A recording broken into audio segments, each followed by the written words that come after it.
Considering, probably 75% of the people that came to my event on Wednesday never even heard of TED.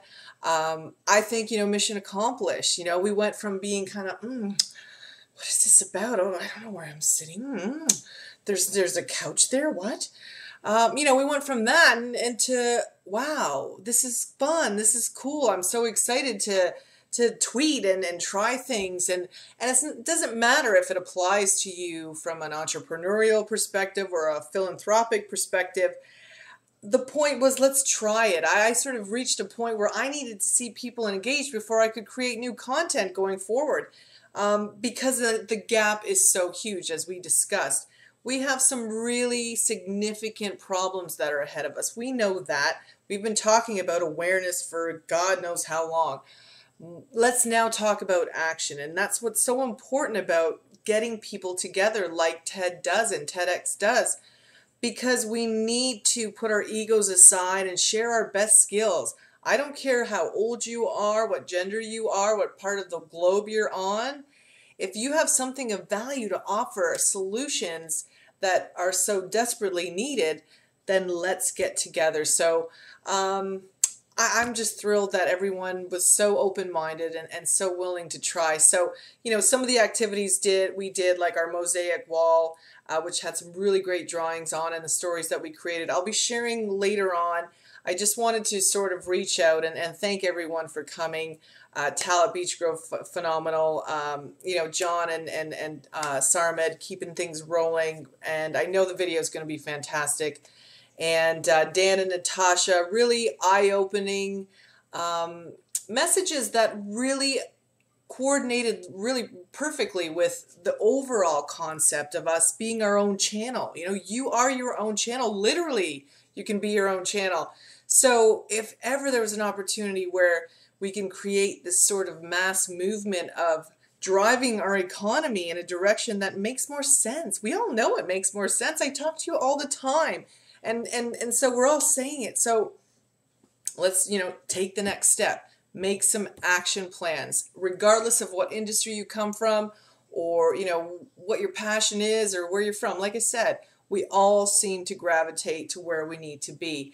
And the only way we're going to do that is to clear out the noise. And I learned that myself really, really profoundly this year. And that's sort of what I'm sharing with my work. And talking to everyone last night, thank you, because your opinions and your needs are what we need to hear. Natasha and I are creating programs and meal plans, but if they really aren't relevant to you at the point you are right now, then how is that going to help shift our food industry to where the caliber of the food available to us is increased, the level of pesticides and toxins is decreased. So all these things that we know are so broken in our system, it's our choice that we make every day we spend our dollar, every day we choose to engage or not engage in a conversation that might be uncomfortable. We just can't be a passenger anymore. There's really no excuse. And it took me a little bit of time. That's why I was on a bit of a hiatus this year, quite honestly, after the whole ankle incident. I just needed to recharge and just kind of figure out like how does this all make sense, because it was a little off kilter for a while to where exactly what does wellness mean in 2010, because health and fitness, as it was when I bought my first Shape magazine in the 80s when I was 18 years old, Corey Everson looking so strong and fierce on that cover, I knew I could be that. And it wasn't her physique, it was just the projection, that energy, that female energy that I really related to. And but that is very different than what health and wellness means in 2010.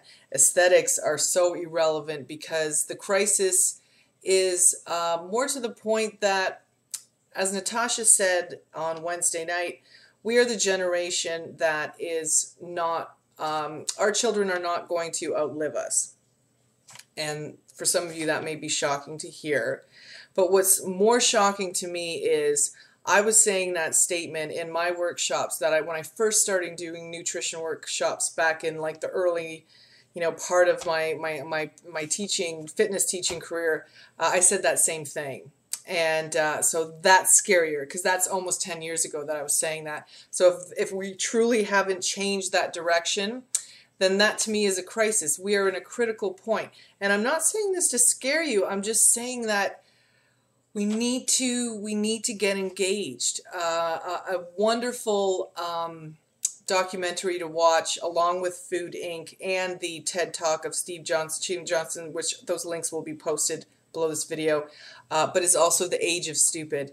And we are the culture of stupid because we are all academically brilliant, having conversations about really significant problems we know are happening, yet we walk into the grocery store and still buy the square cheese. And you know exactly what I'm talking about. And we still fund programs in our schools that serve hideous quality of meat and whatever else. I don't know. I don't want to know anymore, quite frankly. I'm just I don't want to complain anymore. I'm not fighting the system. You guys who know my work, I'm not about playing games and rallying and fighting and then just no. It's too much energy that doesn't really go anywhere. I'm about working around it. You know, they're just being creative and there are better ways. There are absolutely better ways.